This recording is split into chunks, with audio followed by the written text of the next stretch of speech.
ثاقب بشیر صاحب، غیر معمولی شخصیت تھے ڈونلڈ ٹرمپ، جو فیصلے لے رہے ہیں وہ بھی غیر معمولی نظر آ رہے ہیں. بزنس مین سوچ ہے، یہ بہت محاذ کھولنی ہے، ہر محاذ پہ کامیاب ہو جائیں گے. جی بالکل. آپ دیکھیں نا کہ یہ جو یوکرین کے حوالے سے بھی ان کی جو سٹیٹمنٹ آئی اس میں بھی، اور ان کے جو ٹرمپ انتظامیہ ہے وہ بھی یہی کہہ رہی ہے کہ وہاں پہ ہم نے اربوں ڈالرز کی فوجی امداد دی ہے یوکرین کو، اور وہاں پہ جو معدنیات کے حوالے سے جہاں پہ زیادہ مسئلہ ہوا ہے کہ جہاں پہ ٹرمپ کو ٹویٹ کرنا پڑی اور سخت الفاظ جو ہے وہ کہنا پڑے یوکرین کے حوالے سے، تو وہ وجہ یہ بنی کہ وہ معدنیات کے حوالے سے جو ڈیل تھی، وہ کہتے ہیں کہ ہمارے ساتھ بات ہو گئی کہ ڈیل ہوگی، اور اس کے بعد ہمیں بتائے بغیر ہی انہوں نے مسترد کر دیا. امریکی وزیر خارجہ کا یہ بیان ہے. تو اس وجہ سے جو ٹرمپ ہیں وہ مایوس بھی ہوئے اور غصے میں ہیں. اور جو میرے خیال میں ان کی جانب سے بڑا واضح پیغام آیا ہے کہ روس کے ساتھ وہ مذاکرات کریں گے. صدر پوتن کے ساتھ ملیں گے. ابھی تک چیزیں طے نہیں ہوئیں کہ کن شرائط یا کس طرح جو ہے وہ یہ جنگ جو ہے وہ ختم کرنی ہے. اور ٹرمپ یہ بھی کہہ چکے ہیں کہ اگر میں صدر ہوتا تو یہ جنگ چھڑتی ہی نہ، اور شروع سے ہی جو ہے وہ ہم اس کو روک لیتے. لیکن اب جو ہے وہ انہوں نے ٹھان لی ہے. بظاہر ایسے لگتا ہے کہ وہ اب اس کو کسی منطقی انجام تک پہنچائیں گے. جو سعودی عرب میں منگل کو ملاقات ہوئی ہے، اور آئندہ ہفتے دوبارہ جو ہے وہ جو وزرائے خارجہ ہیں دونوں ممالک کے، ان کی ملاقاتیں ہو رہی ہیں. ٹرمپ اور صدر پوتن کی ملاقات ہے، میرے خیال میں وہ فائنل ہوگی، کیونکہ امریکی وزیر خارجہ آج کہہ چکے ہیں کہ ہم امن چاہتے ہیں، اور ہمارا ایک ہی ایجنڈا ہے صدر پوتن کے ساتھ ملاقات کا ہوگا، صدر ٹرمپ کا، کہ وہ جنگ کیسے ختم کریں گے. ٹھیک. ثاقب بشیر صاحب، 11 سوالات یہ جو سپریم کورٹ سے رجوع کیا گیا، اس میں تقریباً 11 سوالات اٹھائے گئے ہیں. 11 میں سے آپ کو کیا لگتا ہے کتنے کے جوابات مل جائیں گے؟ جوابات تو سب کے آنے چاہیے، کیونکہ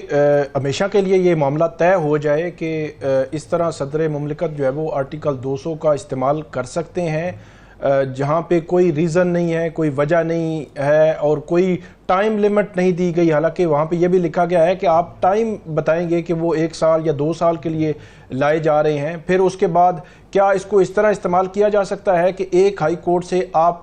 ان کو ایسے جج کو لے کے آئیں جن کی ایج یہاں کے یا ان کا جو اوتھ ہے یہاں کے ججز میں سب سے پہلے انہوں نے اوتھ لیا تھا اپنی ہائی کورٹ میں، یہاں پر لے کے آئیں، ان کو سینئر پہلے بنائیں، اور اس کے بعد ان کو جو ہے چیف جسٹس بنا دیں. تو یہ ساری چیزیں ایسی ہیں میرا خیال میں، ان کو اگر جو یہ سوالات اٹھائے ہیں ججز نے، ان کو اگر ایڈریس نہ کیا گیا تو آئندہ سے تو پھر بالکل رستہ کھل جائے گا کہ آپ جو ہے وہ لاہور کے جج کو، اب آپ کی اگر مرضی ہے حکومت وقت کی تو وہ سندھ ہائی کورٹ کا چیف جسٹس لگا دیں، سندھ میں کہیں لگا دیں، اور سندھ والے کو بلوچستان اور بلوچستان والے کو پشاور. تو یہ ایک عجیب سا سینیریو بن جائے گا، اور اس میں خاص طور پر جو عدلیہ کی آزادی ہے وہ کمپرومائز ہو رہی ہے. اب اسی میں آپ دیکھ لیں کہ یہ ججز اب انصاف جو ہے وہ ان کو نہیں ملا. اب جو انصاف کے لیے سپریم کورٹ گئے ہیں، 5 ججز کا ایک ہی وقت میں سپریم کورٹ جانا ایک غیر معمولی معاملہ ہے، جہاں پہ پٹیشنر بھی ججز ہیں، ریسپونڈنٹ بھی ججز ہیں. ریسپونڈنٹ وہ تینوں ججز ہیں جو ہے وہ ٹرانسفر ہو کے آئے ہیں،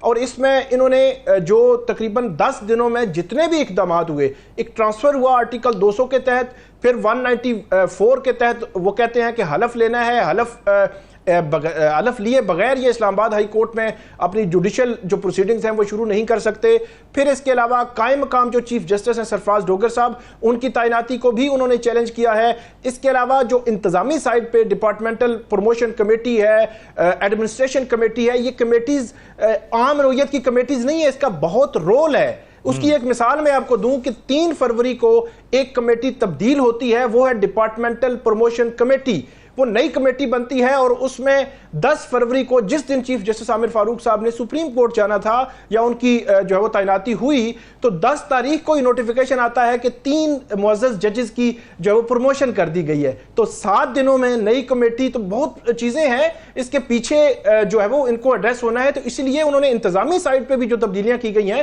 اس کو بھی چیلنج کیا ہے. اس کی ایک اور وجہ بھی ہے کہ آپ ایک لاہور ہائی کورٹ سے 15 نمبر کے جج کو آپ یہاں پہ لائے تو 7 جج جو ہے ایک جو ہے وہ درجہ ان کی تنزلی ہو گئی. تو یہ کیسے ہو سکتا ہے کہ آپ جو دوسری ہائی کورٹ سے لائیں اور تنزلی کر کے اور اس کے بعد وہ جو انہوں نے کانسٹیٹیوشنل فراڈ کہا تھا اپنے خط میں شروع میں جب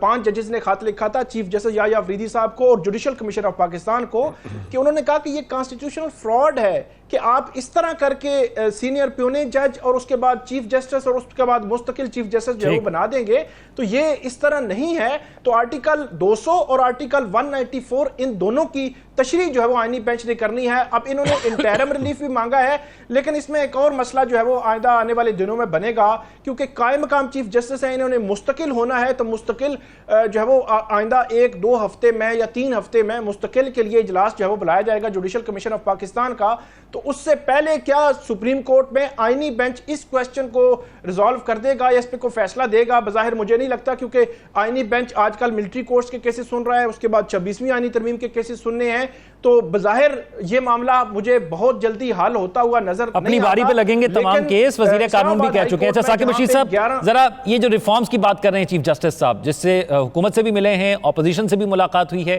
یہ کون سے ریفارمز لانا چاہ رہے ہیں اور یہ ملاقاتیں کیوں ہو رہی ہیں؟ پہلی بات تو یہ ہے کہ یہ ملاقات چیف جسٹس صاحب کو وزیر اعظم سے ہو یا اپوزیشن سے ہو، یہ نہیں کرنی چاہیے تھی۔ اس کا تاثر بالکل بھی ٹھیک نہیں گیا۔ یہ سوال جو ہے وہ عام لیٹیگنٹس ان کے ذہن میں جاتا ہے، ہمارے ذہنوں میں آتا ہے کہ کون سی معاشی ایسی سرگرمیاں ہیں، معاشی پالیسی ہے جس پہ جو پرائم منسٹر ہیں، جو ایگزیکٹو ہیڈ ہیں، وہ چیف جسٹس آف پاکستان سے ڈسکشن کر رہے ہیں۔ کون سی جو سیکیورٹی چیلنجز ہیں جن کی جو ہے وہ ایکسپرٹیز جو ہے وہ چیف جسٹس آف پاکستان کے پاس ہے یا ان کے ساتھ وہ ڈسکس کر رہے ہیں۔ اور اس کے علاوہ باقی بھی معاملات جو میں ایون سمجھتا ہوں کہ مسنگ پرسنز کے کیسز، جو معاملات جوڈیشل سائیڈ پہ ججز کو دیکھنے چاہیے عدالت لگا کر، جو رسپونڈنٹ سائیڈ ہے، کیا ایسا کبھی ہوا ہے کہ جج جو ہے وہ بیٹھ کر دوسری پارٹی کو ڈسکشن کرے چیمبر میں یا گھر میں یا کسی جگہ پہ بھی، اور اس کے بعد جو ہے وہ جوڈیشل سائیڈ پہ یا عدالت میں آ کر اس کیس کو سنے جہاں پہ وہ پارٹی ہو؟ اسی طرح اپوزیشن کی بات ہے، میں بالکل اتفاق نہیں کرتا کہ عمران خان صاحب کی پارٹی کے ان کے خطوط، ان کے جو گریوینس ہیں بالکل ایڈریس ہونے چاہیے، ان کے جائز مطالبات ہیں، لیکن اس طرح ملاقات کر کے جو معلومات آئی ہے میرے خیال میں اس میں ایچ اینڈ ایوری تھنگ ڈسکس ہوئی ہے۔ عمران خان صاحب کے کیسز ڈسکس ہوئے ہیں، ان کی بیلیں ڈسکس ہوئی ہیں، ٹرائل کیسے چل رہا ہے، ڈاکٹر یاسمین راشد کی جو ہے وہ ضمانت نہیں ہو رہی، جو بنیادی انسانی حقوق کی خلاف ورزیاں تو ایک جنرلی ہے، لیکن اسپیسیفکلی کیسز کے حوالے سے، ٹرائلز کے حوالے سے سوالات انہوں نے رکھے ہیں کہ جو ڈسٹرکٹ جوڈیشری کے ٹرائلز ہوئے ہیں وہ جو وہ ٹھیک طریقے سے نہیں ہو رہے، جیل کا ٹرائل جو ہے وہ ٹھیک طریقے سے نہیں ہو رہا۔ تو یہ وہ سوالات ہیں جو عدالت کے اندر ججز کو دیکھنے سننے چاہیے۔ اگر چیف جسٹس آف پاکستان بیٹھ کر یہ